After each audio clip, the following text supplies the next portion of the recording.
Hi, it's me again. And whenever the BBC's in trouble financially, rather than making some proper management decisions about what to do here, they just go to their default. Let's make some more cuts. How much more are you going to cut, BBC, before you don't have a media organisation left? You just have a whole bunch of staff sitting around getting paid, which is pretty much what the BBC is at the minute, isn't it? Let's have a look at this just for a couple of minutes, because there is one cut they mentioned in this article which does make perfect sense to me. But instead of cutting shows and programming and channels, you need to streamline your staff. Why have you got so much staff? Why have you got so many offices around the country? Why is there so much wastage in the corporation? That's what you need to be looking at, not making programming cuts. Apart from one I'm going to mention it. Just for a couple of minutes, I thought we could just have a look at this together. The BBC is set to announce a fresh round of cuts to its news shows which go far beyond the dramatic shake-up of its flagship Newsnight programme, an insider has warned. Well, they've already knackered the BBC News channel. Loads of people are up in arms about that. They've completely changed it, and they changed it so that it can show ads in foreign markets. You don't see the ads in this country, granted, but you do see it in foreign countries. They've tried to make it world news, and in doing so, from what I gather, I haven't watched any of it, they've knackered it. So most of the morning part is just a webcam in Nicky Campbell's Radio 5 studio. In the evenings, isn't it presented from Washington? And then in the night time from, is it Singapore? What's that got to do? It's British Broadcasting Corporation news being broadcast from Washington and Singapore. How do they get away with these things? So they've knackered that. They've knackered local radio, and now it looks like they're going to knacker even more of their news output. So let's carry on. The Today programme, Radio 5 Live and the World Service could be in line for cost-cutting measures, according to a senior news figure, who said the moves to slice £5 million from Newsnight's budget by axing investigative reporting are just the tip of the iceberg.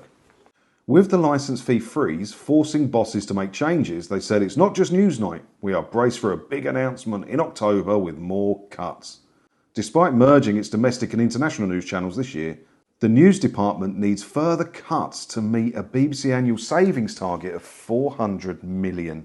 So Newsnight, one of the BBC's flagship shows, going to have no more investigative reporting. They're not going to investigate anything. They're going to basically do what I do, open the newspapers and talk about it, which is done on every news channel ever. So they're knackered.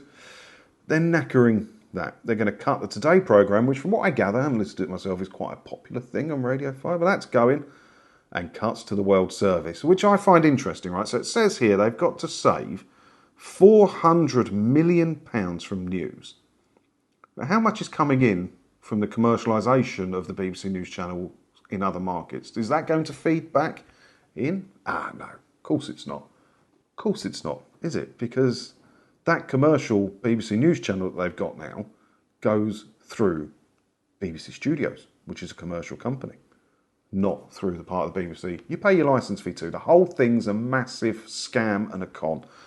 Now, for some reason, and I don't exactly understand how, the BBC takes in 3.7 billion quid a year from British households paying the licence fee of 159 quid a year, okay? And they're mismanaging that to the point that they have around about a £300 million hole in the finances that they cannot fill. How it's possible to not run a media organisation on 3.7 billion quid and come out with a profit is beyond me. There are countries out there that have a GDP lower than 3.7 billion quid a year, and they build schools and hospitals and airports and roads and infrastructure.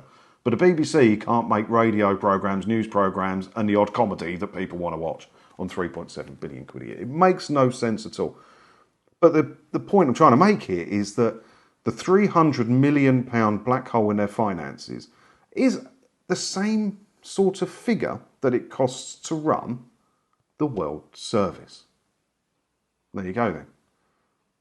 There you go. You get your head above water by cutting the World Service. How many people around the world listen to the BBC World Service? How many?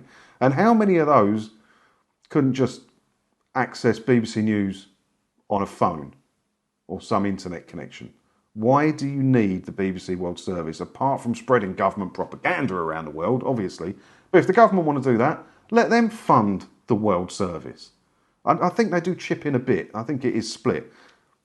But the BBC could be 300 million quid up by dumping something that has the lowest viewership listening figures of any BBC product, apart from probably some of its podcasts, which it spends fortunes on. But that's a story for another day. The more cuts you make, the harder it's going to be for the people that do defend you to continually defend you. The one thing people always defended about the BBC was the news. Good news is independent. I showed you that clip. I'll try and put a little bit in here where they were discussing in Parliament about the scrapping of the licence fee. And news was one of the main bits that was mentioned. It protects it, most of the time at least, from political interference. And even in a time when trust in institutions is declining, it is still the most trusted news provider. When I'm watching BBC News, they are trying to get to the truth, however imperfect. How much can you knacker BBC News before people stop defending you using news as a reason?